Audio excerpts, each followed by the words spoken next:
Hello, friends, and welcome to our SBT Sutra Studies class. My name is Venerable Tarpa. Before we begin our class, let's take a moment to appreciate our handsome community gathered here today. Today, I feel so fortunate to sit as a member of this kind community in the safety and security of like-minded friends, sharing this present moment with others dedicated to the cultivation of goodness.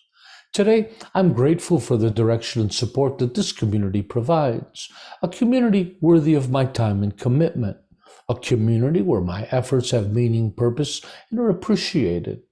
Today, I'm thankful for this community of awakening, a place to gain the knowledge and skills to improve my life, a family, a home, and a sanctuary for all of us seeking refuge from the storm. And let's remember, as conscientious practitioners, we must recognize our responsibility to the world, to strive to live skillfully while helping others to do the same, to strive to live in balance and harmony with nature and others, to strive to gain mastery over our minds and embody our true benevolent nature, to expand our hearts and minds, transcending our shared human limitations, to not intentionally harm sentient life or our planet, and to maturely accept and embrace the reality of our situation while striving to improve it. Again, welcome to our SBT Sutra Studies class. We are currently examining the Dhammapada, which is one of the classic Buddhist texts. Today, we will be covering chapter 17, entitled Anger, and I think it's a pretty cool class. And let me see who's here. Okay, good. We got Tenzin Nima, you made it back. Would you like to do a little bit of reading today? Sure. Can you hear me? I can. So kind of you. Thank you. And anyways, we have a lot of fun in these classes, and let's get to it. And I hope everybody enjoyed the chapter as much as I did. Kind of a middle length chapter, some interesting material in it, not as poetic as some of the others, but I thought it was kind of nice anyways. Neil, would you like to start us off with 221 and 222? Abandon anger, abandon pride, leave obstacles far behind. Unattracted to what has name and form, you will not sink into sorrow. Whoever holds his arising anger in check, as a driver controls his chariot, this one I call charioteer, the others only grasp at the reins. Oh, thank you so much. Yoli, would you like to read 21 and 22? One should give up anger, renounce pride, and overcome all feathers. Suffering never befalls him who clings not to mind and body and is detached. He who checks rising anger as a charioteer checks a rolling chariot, him I call a true charioteer. Others only hold the reins. Lovely. Nigel, would you like to read 221 and 222? Yeah, sure. Give up anger, give up conceit, pass beyond every fetter. There is no suffering for one who possesses nothing, who doesn't cling to body and mind. The one who keeps anger in check as it arises, as one with a careening chariot, I call a charioteer. The others are merely rein holders. Thank you. And I think this whole chapter, there's not a lot of commentary from my part because they're all fairly straightforward. A couple of the things that I really like in Gilles Frandale's example is that he uses the word conceit instead of pride. And I ran across this myself in the past, and maybe it was actually Gil Fronsdale's work that I saw that, but that really fixed the problem that we have in presentations in Buddhism, that often the word pride comes up, And regardless of the term in Sanskrit or Pali, the word English, it's not necessarily such an easy aspect to interpret. In English, the word pride, of course, is virtuous and non-virtuous sides. We can be proud of ourselves for doing something compassionate. We can be proud of our kids. We can be proud of our sangha. We can be proud of our teachers, and it's a virtuous, wonderful pride. And clearly, that's not what Buddhism is talking about. When Buddhism uses the word pride, I've never seen it used in a virtuous context. Pride is always looked at as seen, and the same thing with passion. Passion is kind of seen in its negative light as more of a grasping at things. But of course, in the West, we have virtuous passion, passion for our work, a passion for the Dharma, and we have passion in that. Conceit is a much better word to use for that kind of non-virtuous pride. Conceit, being proud of ourselves in a negative way. So I really like that that we're using the word conceit here, and we're going to do that in our own work. They also use the word fetter. Fetter is used primarily in Theravada Buddhism, and usually listed as the 10 fetters, or the 5 lower and the 5 higher fetters. Fetters are basically just our own afflictions and limitations, which we've talked about so much. But the 10 fetters are a distinct group. But that's basically what they're talking about here. This idea that there's no suffering for one who possesses nothing. Again, here we're talking about someone who has attachment to the possessions they own. Owning things is not a problem. Monks don't own things because we're trying to cultivate a very simple lifestyle. So it's conducive to practice, that the only thing we have to worry about is practice. But nevertheless, possessions aren't that much of a problem. It's our attachment to possessions. So here, there is no suffering for one who isn't attached to possessing things, right? And then they talk about clinging to body and mind. And usually this is referred to as name and form. And this is first talked about in the Buddhist teachings of the 12 links of dependent origination. Name and form refer to the mind and body. So name is considered a synonym for mind in this case, and identity. And then body is physical, is body or form. But name and form can also, it doesn't have to be human life or sentient life. They also talk about there being that name and body actually make up all the things in the world. So when you say you're clinging to mind and body, on a deeper level, you're clinging to the conceptual construct that human beings create so we can understand all the things in our environment. So I have this telephone. So name and form relate to this as far as the name that I give it, that it fits into our conceptual construct. We can talk about it. I can give it a name. I can give it a value. I can give it a function. Only a mind can do that, right? And then form is the actual physical makeup of the phone itself. So in a sense, everything could fit into the idea of name and form, or body and mind. And then the second part about keeping our anger in check and being a great practitioner, just a great charioteer. The Buddha had a lot to say about anger. In most religions, it seems like religions are always focused on sex, on naughty people doing naughty things. It's kind of funny how in Buddhism, that's just not at all an issue. The Buddha mentioned very little about sexuality. He talked about monastics being celibate. He talked about other people practicing wholesome sexuality. But the Buddha doesn't go into detail about it, and he doesn't go into detail about the virtues or non-virtues of it. The Buddha is concerned with anger and hatred. These are the two that the Buddha talks about the most. And so for the Buddha, to be a person who can control their anger or transcend would even be a better term, and their hatred, this is a great practitioner, right? This is a person who's in control of themselves. Neil, would you like to read 223 and 224?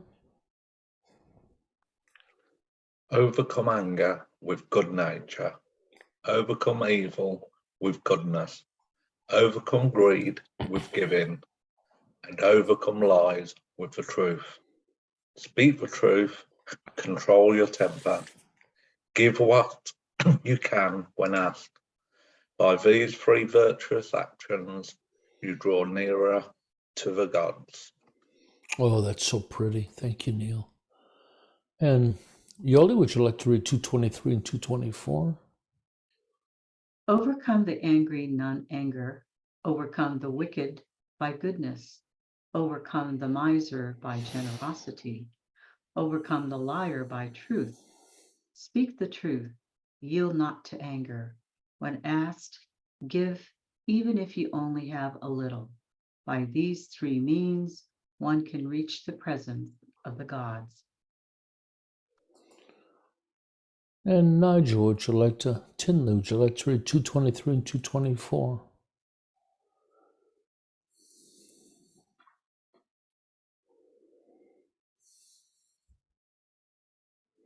Are you with us, Nigel? Yes, I hold on. Take your time. Yes, I am. 223 I'm and having trouble here 224. I was having trouble getting it to come up on my screen. Okay, 223, 224. Conquer anger with non-anger. Conquer wickedness with goodness. Conquer stinginess with giving, and a liar with truth.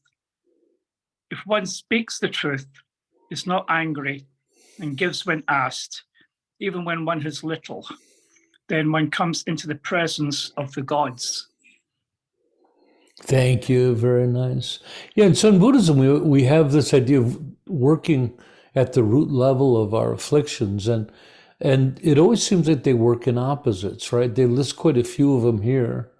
Conquer anger with gentleness, conquer ignorance and malevolence with goodness, stinginess with giving. But also, we can go down a huge list of it. We tackle confusion and ignorance with clarity, understanding.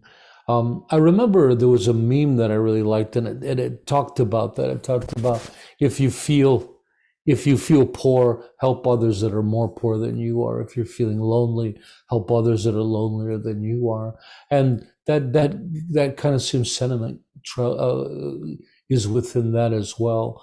And it's a beautiful and a very simple way of looking at our problems, and a simple way to deduce antidotes to things. And I'd like to say to anybody, if anybody has anything they'd like to share, I can't see everybody on the screen. You could just interrupt me if you want to talk about something.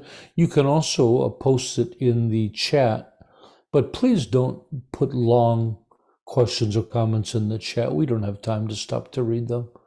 Longer things, please just go ahead and say them. And we have a single one here, if Neil would like to read this one, 225. The powerful munis harm no one. They control themselves always. They travel to the land of no rebirth, where there are free from sorrow. Yeah, in this context, the word munis is short for, it's plural for muni, coming from the name Shakyamuni, which is the Buddhas of our age.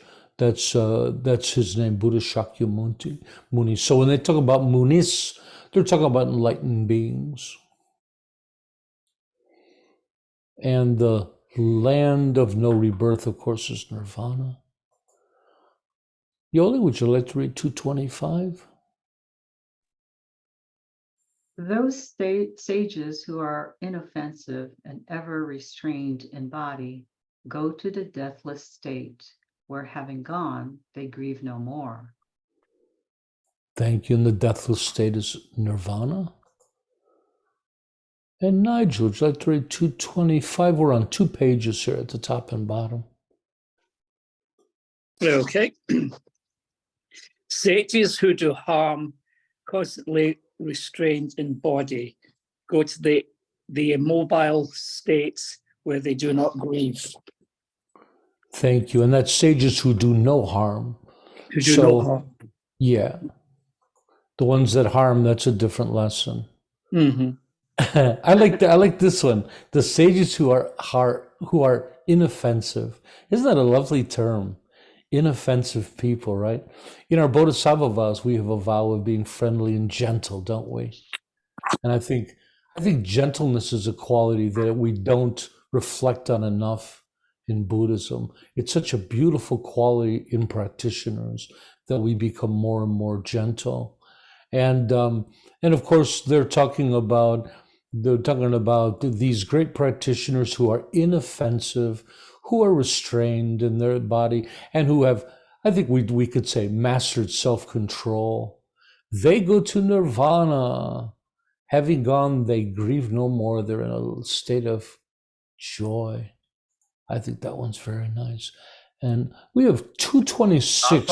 Harper? Yes, please. Yeah, maybe you could enlighten me a wee bit on the difference between checking your anger, controlling your anger, and suppressing or repressing your anger, which we regard as a bad thing to do. And I think it's a good thing to do. So generally, Buddhism says we don't suppress our emotions, we transcend them. But then again, they do offer antidotes that work as suppressants. So let's just say transcending is the better thing to do. And we transcend our emotions or challenging emotions, like we learned last week, by understanding them.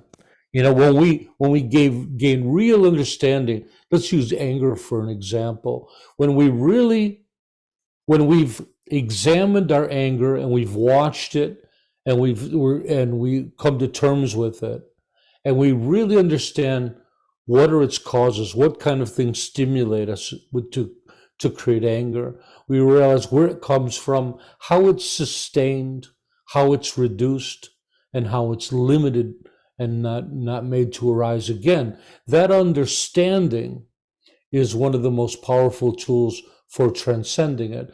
But there is the other side of it, and that is just becoming so calm and gentle through our practice of meditation, mindfulness, that works, that even if you don't understand the anger, just becoming really calm and gentle would make your anger manifest in a much smaller way.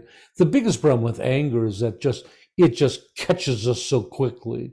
There's no space, especially with anger, between the stimuli and the reaction.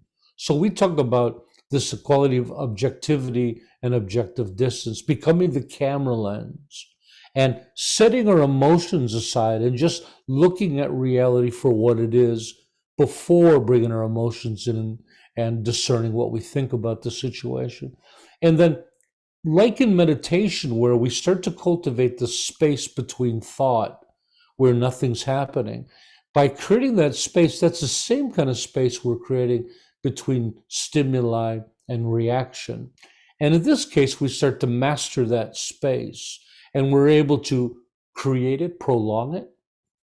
Within that space, you have time to reason, to think, to apply antidotes. And so this is how Buddhism deals with qualities like these for anger. So transcending is the best option, that we understand it so well, we see it coming a mile away and it rarely affects us. For people that haven't reached that level, we have antidotes. Something as simple as when you feel yourself getting angry, count to 10. It's an old antidote that everybody says, but guess what? They do work, right? They create some space. So in Buddhism, we do have a little bit of each one of those. Is that helpful? That's extremely helpful, very clear, thanks. You're welcome. And I think now we're on 226. Would you like to read this one for us, Neil? Awake and mindful day and night, and always learning. Those who strive to pass from sorrow gradually destroy their impurities. Oh, thank you. Yoli, would you like to read 226?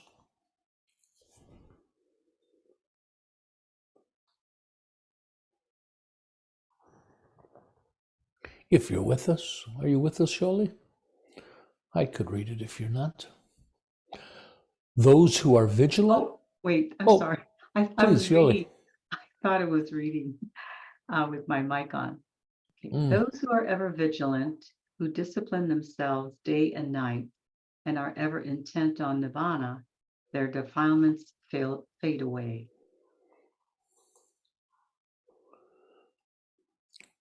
And Nigel, would you like to read 226? Yeah. 26. Ancient is this saying, One more above that. Oh, for the ever wakeful, training day and night, intent on nirvana, the toxins disappear. And interesting enough, this is what I was just talking to David about, that by meditating, by training in our behavior and watching our precepts and our practices and behavior, just moving forward in that manner, just cultivating our positive qualities, our toxins disappear. Toxins, again, are the fetters, they're our afflictions and limitations. So, and Buddhism prefers this technique. Buddhism prefers focusing on the positive and letting the negative fall away.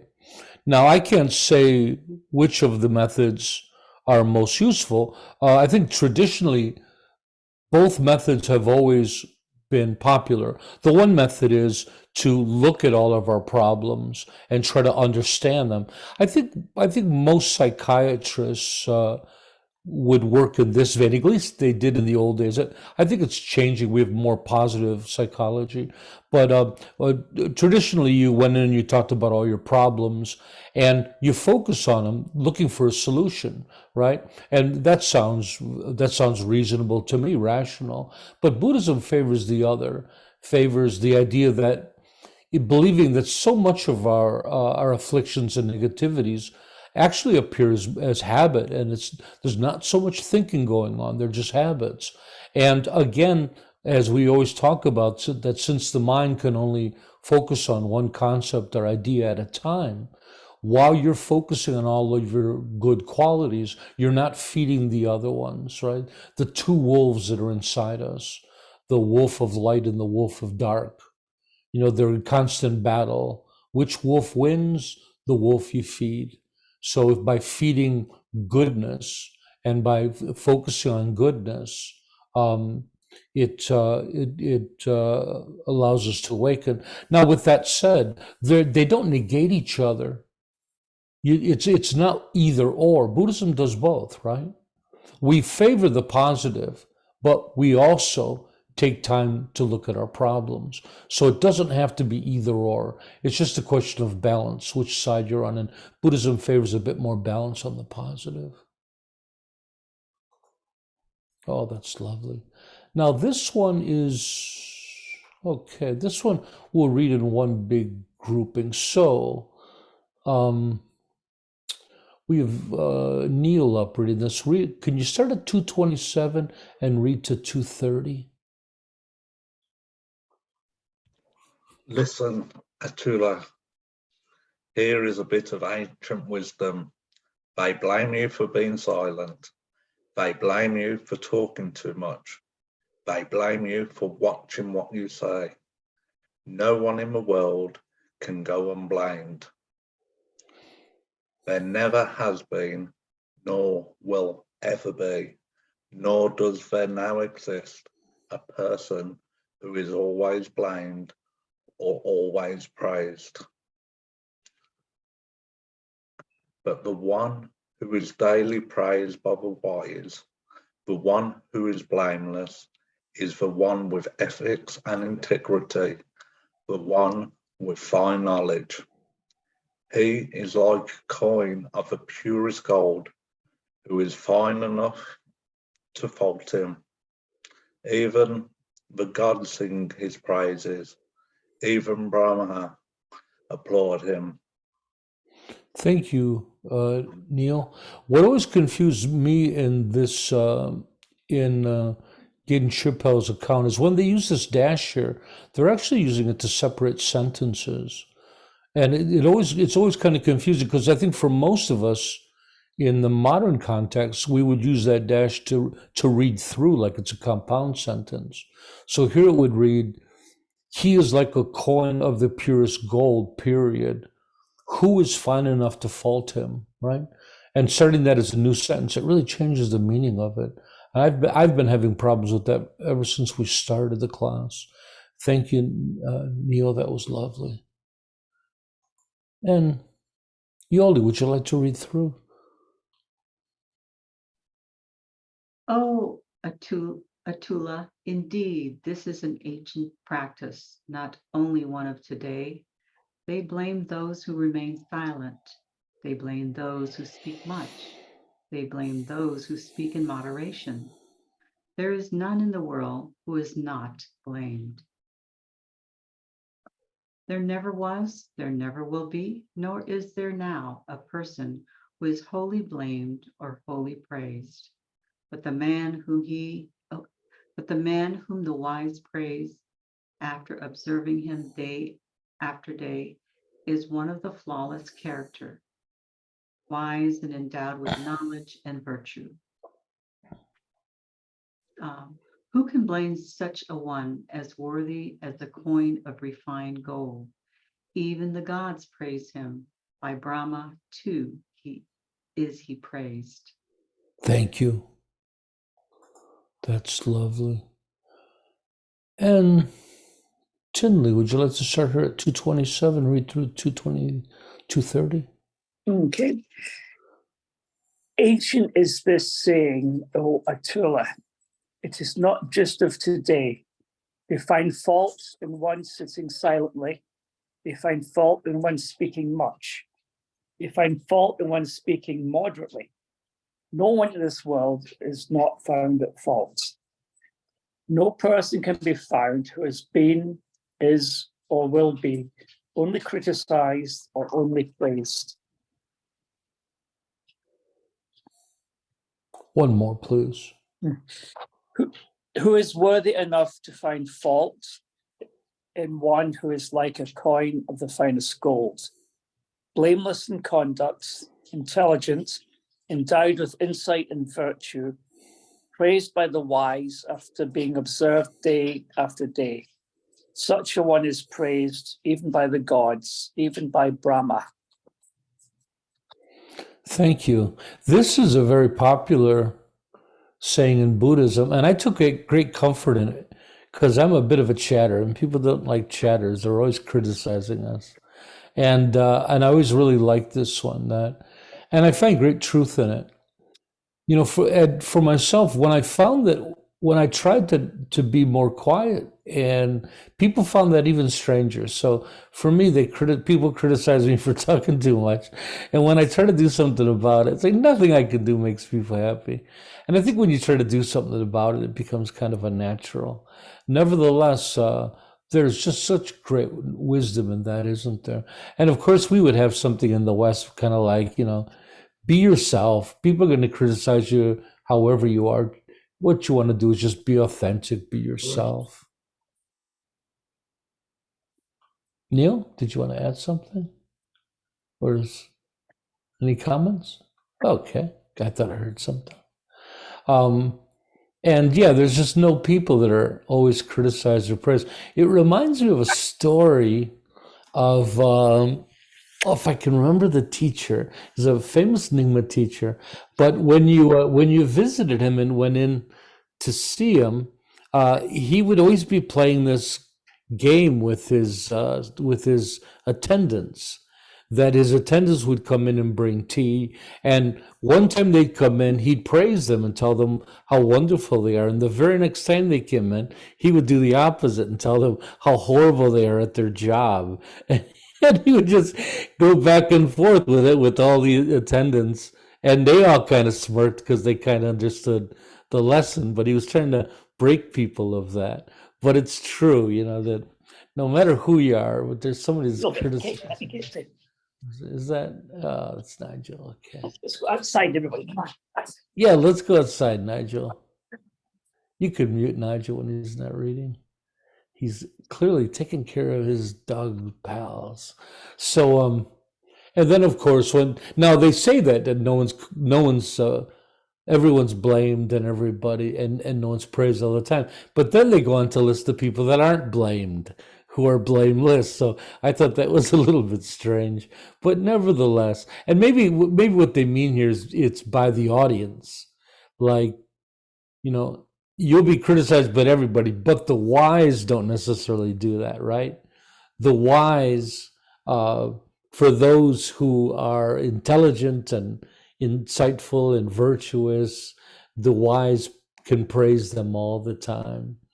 And and then of course they list all the beautiful qualities that practitioners can be praised for. So I thought that was quite nice. And on this last one, we also have another long one here, which we'll read in its entirety. And Neil, would you like to start here at the top? Gaining mastery. Gain mastery over your body. Guard yourself from acting angrily. Keep yourself from sinful action. Use your body well. Gain mastery over your speech. Guard yourself from speaking angrily. Keep yourself from speaking wrongly. Use your speech well. Gain mastery over your mind. Guard yourself from angry thought. Keep your mind from mental bias. Use your mind well. The steadfast are controlled in body and controlled in speech. The steadfast are controlled in mind. This is perfect mastery. Thank you. And in this context, baseness means something non-virtuous, the lower aspects of the mental process. That was lovely, Neil. And here we are. Yoli, would you like to read through the last of these, starting at 231? Let a man guard himself against irritability. Yoli, can you read this one in the female pronouns? Okay, great. Let a woman guard herself against irritability in bodily action. Let her be controlled in deed, abandoning bodily misconduct. Let her practice good conduct in deed. Let a woman guard herself against irritability in speech. Let her be controlled in speech, abandoning verbal misconduct. Let her practice good conduct in speech. Let a woman guard herself against irritability in thought. Let her be controlled in mind, abandoning mental misconduct. Let her practice good conduct in thought. The wise are controlled in bodily action, controlled in speech, and controlled in thought. They are truly well controlled. Oh, that's lovely. Nigel, are you back yet? I think we muted you. I think I'll read it. Yeah. There you go. Let's start with 231 at the top. Okay. How far down will I go? Oh, the rest of them, down to 234. All right. Be restrained with your body, letting go of bodily misconduct. Practice good conduct with your body. Guard against anger, erupting in your speech. Be restrained with your speech, letting go of verbal misconduct. Practice good conduct with your speech. Guard against anger erupting in your mind. Be restrained with your mind. letting go of mental misconduct. Practice good conduct with your mind. The wise are restrained in body, restrained in speech. The wise are restrained in mind. They are fully restrained. Oh, thank you so much. And that leads no interpretation. Those are very clear. I thought it was interesting that Buddhaghosa uses the word irritation. And I liked it because it points out the spectrum we're always talking about. You know, I think I told everybody here that when I first started studying Buddhism, when I would read through the text, I would always skip the chapters on working with anger because I always thought of myself as not an angry person. I have no problems with anger. And then one day I started to realize what an angry person I am. And anger can have many sides to it. It can have many faces, from just mild irritability, which I'm pretty good at. That one, I'm a good practitioner of irritability. And then it goes all the way to blind rage, which I don't have that kind of anger. I don't stand up at a restaurant and scream at people. I've never been like that. But the subtler angers, I never thought of them as anger. I just thought as impatience or irritability. But I think that was nice that Buddhaghosa includes that. And then, and I think the last verse here kind of sums up the others, that, the wise are restrained in body, not letting anger arise, restrained in speech, restrained in mind, and fully restrained. And the word restrained, I think, maybe some people would have a problem with. Nigel, can you mute your audio when you're not online? We're getting a lot of noise from you. And Neil, if you can keep an eye on that, that would be great. So I'm not sure so much I like the word restrained, because, again, we're trying to transcend our afflictions, right? And so the idea is the wise have mastered the body, the wise have mastered speech, the wise have mastered the mind. I don't feel so much like I have to hold back things. I feel in my own practice that I've transcended them and they just don't arise anymore. But I guess there are those times where maybe I feel some irritability and I have to be careful and watch it. So I think maybe the word restraint does apply in some ways, but we're not trying to suppress as much as we are to transcend. But I guess both are kind of needed in some ways. That's the last verse of the chapter. Does anybody have any questions, comments, or insights into the chapter? I'm going to take this off so I can see everyone. Did you enjoy it? What do we think of chapter 17, anger? For myself, being a long-term student, none of these jump out at me. I think if I was my first time reading it, I think I'd be impressed. There's some really nice thoughts within it. Nothing big and glamorous, but very beneficial, right? A lot of beautiful, virtuous thoughts within it. Anything catch your ear, David, as being dogmatic or?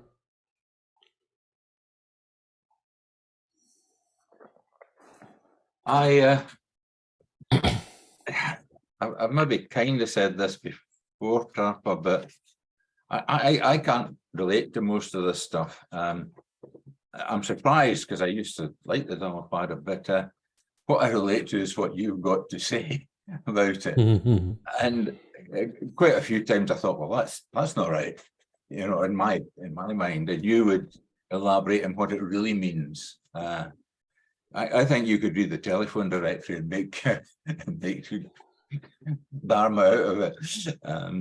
So no, I'm not a good person to be able to give insights into this chapter or any of them. Well, that's actually the reason I singled you out, because you think outside of the box, and actually you're exactly the person that I want to hear from, because that's why we're reading it.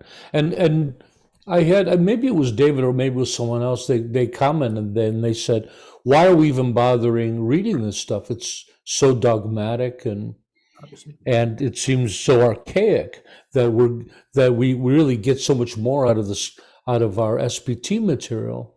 And I, in some ways, I agreed because, like David, I remember liking the Dhammapada a lot more when I read it years ago, which shows that we're all evolving, right? And it was same with Shanti Deva's work, and but then I thought, well, maybe that's exactly the point in studying it, that it helps people understand where they are in the spectrum between secular Buddhism and traditional Buddhism, or between secular and Buddhism.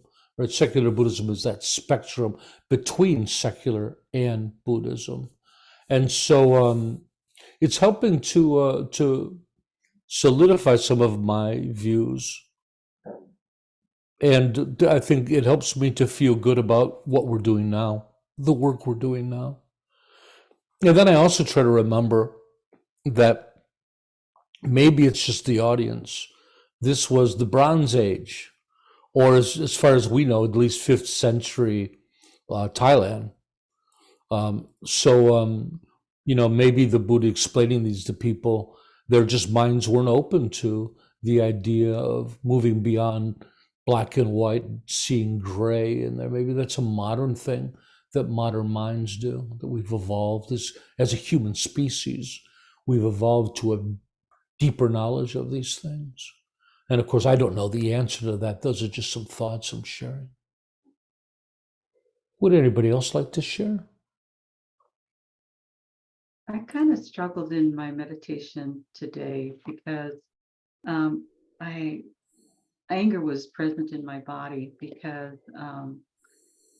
we had about 24 white male young men protesting in the neighborhood and about white supremacy, and I was so angry because I feel, I'm part of the neighborhood, and I just got so angry that it's in my neighborhood that there's, now I fear walking in my neighborhood because I have these are young high school kids doing this, protesting in these, they're wearing this military garb and all these paraphernalia, white supremacy paraphernalia, and I really had a hard time trying to control my anger. I'm still kind of upset about it, and I don't know, I'm reading this chapter and I'm saying, well, I should guard this and I should guard that, but how does one guard it when you're actually living in it? And now I feel unsafe because I didn't know that my neighbor's kids do these things, so I don't know. So like always, when we're talking about practices, and we always have to bring wisdom and let it parachute in. And so wisdom tells us that there's appropriate anger. People going around spreading hate and harming others, that's an appropriate thing to be angry about. Now, could we have a more productive emotion that could help us be more skillful and coming to a way out of it? Maybe, maybe being with it. I was like going through the whole thing, and then I said, well, I got stuck on action. What kind of action could I do? That's where I got stuck. Well, then and then you say that if you didn't come up with a usable or skillful action within the assessment part, then you don't act, and you keep practicing it. A funny kind of an odd thing came to my mind, and that how happy I was that you were angry about it, and you could say to yourself that you're glad you're angry because you're a good person who doesn't believe in those horrible things. Yeah. Well, so I'd be more worried if you weren't angry. I'm kind of like you. I thought I had it under control of, my anger out of control, and in control, I would say. And then this happened. It was like, okay, I guess I still have a lot to learn about my anger. Or stimuli. I mean, this was a big stimuli. We're not talking about somebody who cut in front of you at the line at the grocery store. Right. We're talking, this is, you have to look at the weight of the stimuli as well. And just one more opportunity to learn about yourself. But you were right to practice our 4 steps of acceptance. And you keep doing it. And that assessment changes, right? We keep rationalizing until we can come up with anything. Does anyone in the Sangha have any advice for her? I always feel like I'm the only one answering, but I know we have a brilliant Sangha here. Any other thoughts about what she could do?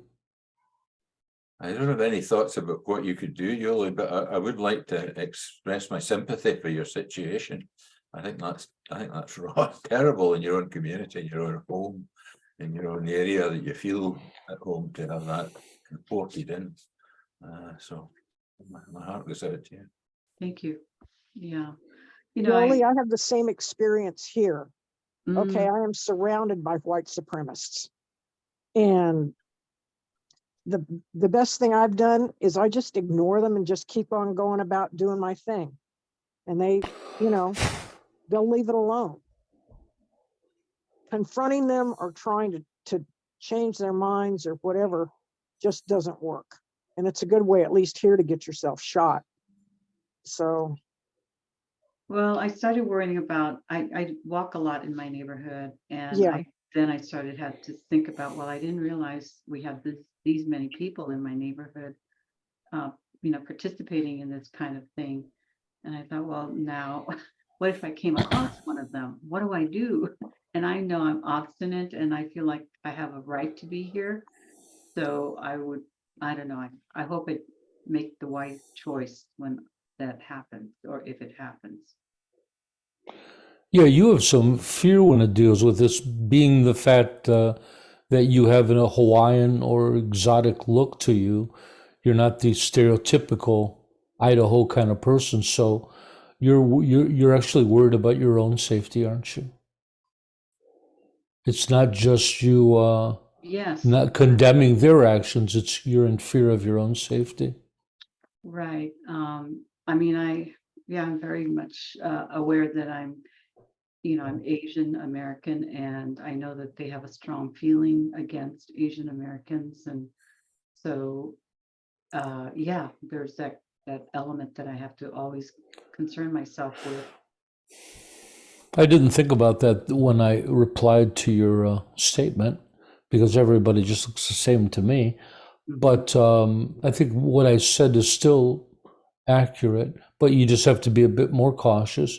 And of course, action is, moving into a safer neighborhood's one, and being careful about where and when you walk. You walk in public places, you walk with friends, please don't be naive, and please take care of yourself, because we can control our own actions, but we can't control the actions of others. And stupid people like that behave stupidly. It is very widespread, though. Even here in Colorado, the American birthright curriculum has taken over the local school board in my little mountain village. And it is very pro-white, pro-Christian nationalism. And it dominates the discussion, even in my meditation group that we'll have tomorrow morning. We'll be talking about it the whole time. It's about 1/4 of our society in America is involved in this, and we have to take action and voting. And it, just like someone else said, you can't talk to them. I've tried myself. It's impossible. You can't break through. And I'd like to point out that it's not just in America, it's throughout the world in different combinations. Exactly. So this is something that goes on, something we all have to deal with. You have the right idea, though, Yoli. There's, try to understand the experience you're having. Be careful. Sometimes our anger isn't something that we want to, anger or fear, that we want to just dismiss. Sometimes that keeps us safe. So you have to bring wisdom into it. Thank you. And I'm always available if you want to talk about it, yeah? Thank you. And let's move on, because we are recording and we don't want to we don't want to be too much out of time. I think David's having troubles getting on or off here. You let him in there, Neil? Okay. Anyways, let's sum up what we talked about today. I really enjoyed today's class. So as Buddhists, we give up anger, renounce conceit, and overcome afflictions by letting go of our attachment to possessions, and we let go of our suffering. I'm sorry, that was 2 sentences. I'm reading my notes. But as Buddhists, we give up anger, we renounce conceit, and we overcome afflictions.